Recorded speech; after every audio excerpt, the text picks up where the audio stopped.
একটি ত্রিভুজের তিনটি শীর্ষবিন্দু দিয়ে বিপরীত বাহুর সমান্তরাল সরলরেখা টানলে একটি ত্রিভুজ উৎপন্ন হয়।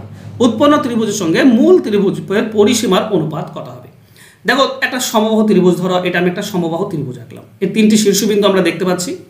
এবার হয়েছেটা কি, এই শীর্ষবিন্দু দিয়ে একটা লাইন টেনেছি, এই শীর্ষবিন্দু দিয়ে একটা লাইন টেনেছি, আর এই শীর্ষবিন্দু দিয়ে একটা লাইন টেনেছি।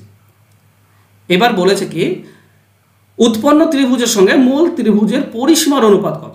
দেখো, উৎপন্ন ত্রিভুজটা, আমি মূল ত্রিভুজটা যদি 1 ইউনিট ধরো প্রত্যেকটি বাহু, তাহলে পরিসীমা হবে 3 অনুপাত।